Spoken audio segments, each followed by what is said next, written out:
Assalamualaikum warahmatullahi wabarakatuh. Sebelumnya, perkenalkan kami di sini ingin mempresentasikan hasil kerja kami tentang komodifikasi agama non-Muslim. Di sini kami beranggotakan Saya, saya sebagai Gabriela Elizabeth dengan NIM belakang 36. Saya Ismatul Maula dengan NIM 230404374. Saya Tarisa Hairosani dengan NIM 230404322.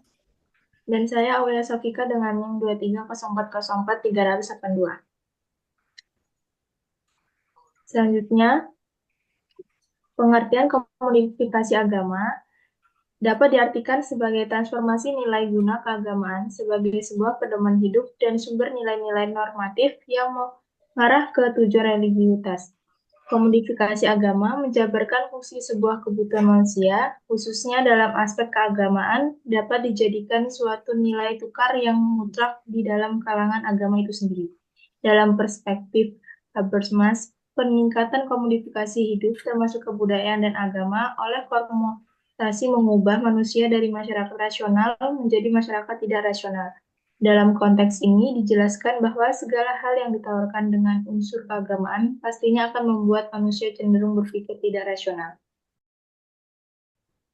Selanjutnya, komodifikasi dalam agama Buddha. Studi kasus, ledakan teror bom Candi Borobudur dilaporkan terjadi 10 menit sebelum tugas keamanan berpatroli, tepatnya pukul 1:30 menit. Senin 21 Januari 1985.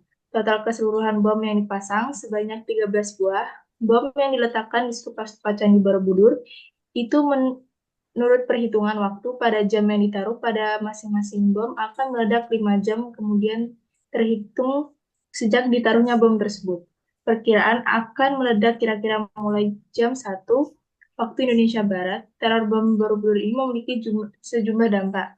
Yang pertama, peledakan Candi Borobudur mengakibatkan rusaknya 9 stupa candi. Kedua, berdampak kepada sektor pariwisata Candi Borobudur. Ketiga, dampak sosial seperti rasa tidak aman bagi masyarakat sekitar Candi Borobudur. Berikut merupakan salah satu studi kasus yang terjadi dalam agama Buddha, yang dimana terjadinya teror ledakan bom di Candi Borobudur pada tanggal 26 Januari tahun 1985. Sasaran dalam pengeboman ini adalah stupa-stupa yang ada di Candi Borobudur. Ada 9 dari 72 stupa Candi Borobudur yang diperkirakan menjadi sasaran ledakan, kata Mayor Jenderal Sugiarto, Panglima Komandan Daerah Militer 8 di Penogoro saat itu. Ledakan ini terjadi sekitar jam 1 malam waktu Indonesia Barat. Selanjutnya, dampak dari komunikasi agama Buddha. Dampak positif, membantu menyebarkan ajaran agama Buddha melalui simbol-simbol terutama dalam Candi Borobudur, di mana bentuk dari setiap pahatan di Candi Borobudur memiliki alur cerita dari kitab suci agama Buddha. Yang kedua, membentuk interaksi sosial antar individu maupun kelompok di kawasan objek wisata Candi Borobudur yang terjadi antara wisatawan, pedagang, pembeli, serta pengrajin miniatur yang berbentuk Candi Borobudur dan simbol agama Buddha. Seperti Dharma Cakra, pohon Bodhi, telapak kaki Buddha, swastika, bendahara Buddhis, dan stupa. 3. Perkembangan sektor pariwisata dan industri, kreatif, dan ekonomi di kawasan Candi Borobudur. Dampak negatifnya, pembuatan dan penggunaan simbol-simbol agama Buddha dalam produk dapat tanpa pemahaman dan penghormatan dianggap merusak nilai-nilai agama Buddha. Kedua, pengaruh perkembangan media informasi dapat memunculkan berbagai informasi mengenai agama Buddha yang tidak valid. Ketiga, komodifikasi bisa memicu perselisihan dalam komunitas Buddha yang dimana individu atau kelompok lebih berfokus pada keuntungan daripada nilai-nilai bersama. Selanjutnya ada komodifikasi agama Konghucu. Contoh kasus komodifikasi agama Konghucu terlihat dalam kebijakan asimilasi Orde Baru di Indonesia yang mengakibatkan penghilangan pengakuan resmi terhadap Konghucu sebagai agama. Meskipun demikian, komunitas Tionghoa Konghucu tetap mempertahankan identitas mereka melalui praktik keagamaan dan budaya. Selain itu, iklan yang memanfaatkan simbol-simbol agama untuk menarik konsumen juga mencerminkan komodifikasi, seperti yang terjadi dalam platform digital yang mengedepankan nilai-nilai keagamaan untuk meningkatkan daya jual produknya. Komodifikasi agama Konghucu merujuk pada proses di mana nilai-nilai dan praktik keagamaan Konghucu diintegrasikan ke dalam konteks sosial dan politik, seringkali untuk tujuan legitimasi atau kontrol. Dalam sejarah Indonesia, kebijakan asimilasi Orde Baru mengakibatkan pengurangan pengakuan resmi terhadap Konghucu, mempengaruhi identitas keagamaan masyarakat Tionghoa dan Konghucu. Meskipun demikian, komunitas ini beradaptasi dengan mempertahankan praktik keagamaan mereka dan mengoptimalkan moralitas dalam politik, menunjukkan hubungan erat antara etika keagamaan dan pengelolaan negara. Contoh kasus komodifikasi agama Konghucu terlihat dalam kebijakan asimilasi Orde Baru di Indonesia yang mengakibatkan penghilangan pengakuan resmi terhadap Konghucu sebagai agama. Komodifikasi agama Konghucu merujuk pada proses di mana nilai-nilai dan praktik keagamaan Konghucu diintegrasikan ke dalam konteks sosial dan politik, seringkali untuk tujuan legitimasi atau kontrol. Selanjutnya ada dampak positif dan negatif. Yang pertama, untuk dampak positifnya, peningkatan kesadaran. Masyarakat menjadi lebih sadar akan nilai-nilai etika dan moral yang diajarkan dalam Konghucu, yang dapat memperkuat kohesi sosial. Yang kedua, pengembangan ekonomi. Komodifikasi dapat menciptakan peluang ekonomi baru seperti pariwisata, religi yang menarik pengunjung dan mendukung perekonomian lokal. Untuk dampak negatifnya, yang pertama ada penurunan kesakralan. Praktik komodifikasi dapat mengurangi makna spiritual dari ajaran Konghucu, menjadikannya sekadar produk komersial. Yang kedua, eksploitasi simbol agama. Simbol-simbol keagamaan bisa disalahgunakan untuk kepentingan bisnis dan mengaburkan tujuan asli ajarannya. Selanjutnya ada komodifikasi agama Kristiani mencakup Kristen Katolik dan Kristen Protestan. Dalam penerapannya, seringkali saya melihat bahwa diperjualkannya buku-buku untuk panduan beribadah, mulai dari buku tata acara, berjudul ruah, maupun buku berisikan lirik lagu-lagu rohani seperti puji syukur dan lain-lain, dan juga buku yang berisikan referensi doa untuk sehari-hari. Pembelian di toko-toko rohani maupun toko-toko komersial lainnya seperti Gramedia sudah diterapkan di beberapa tempat juga. Buku-buku ini sering ditemui di lingkungan umat Kristiani dan sebagian besar dari umatnya dipastikan memiliki buku-buku tersebut, sehingga menjadikan sebuah standarisasi untuk wajib memilikinya.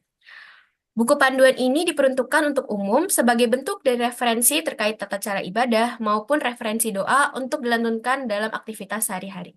Izinkan saya untuk memaparkan gambar dari buku panduan keagamaan.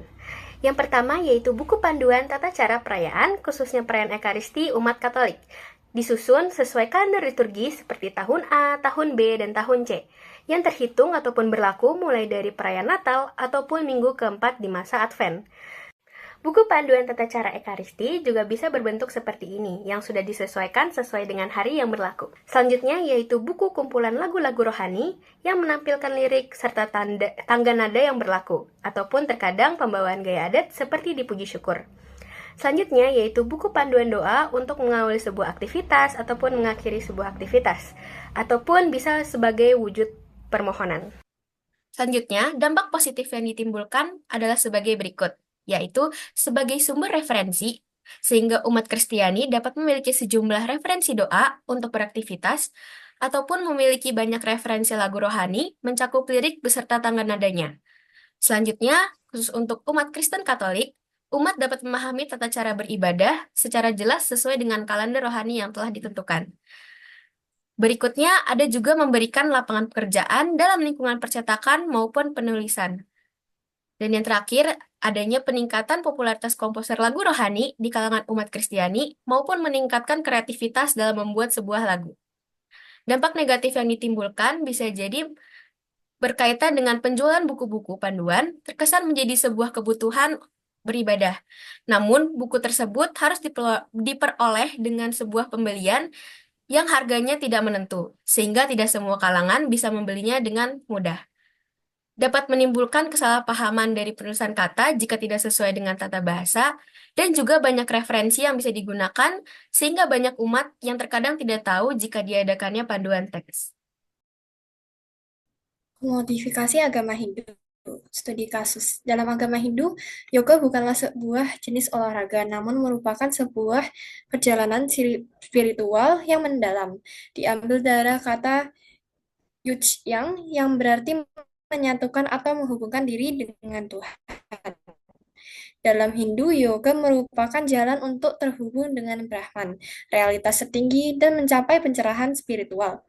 Melalui praktik yoga, umat Hindu berusaha membangun hubungan yang dalam dan intim dengan ilahi.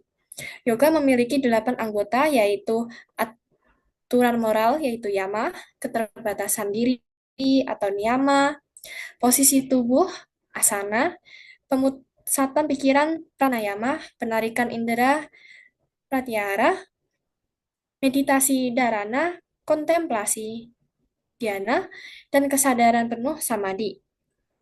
Di era modern, yoga telah termodifikasi menjadi sebuah senam kesehatan lebih berfokus pada asana yang menarik bagi wisata.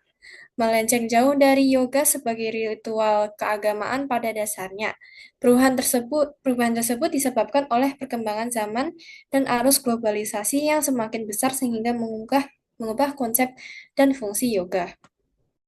Perbedaan paling utama dari yoga tradisional dan yoga modern adalah tempat pelaksanaannya. Untuk yoga tradisional biasanya dilakukan oleh umat Hindu beramai-ramai di area kuil, goa, sungai, di lapangan dengan alas, dan itu biasanya dilakukan pada waktu-waktu tertentu dan juga di hari-hari suci tertentu.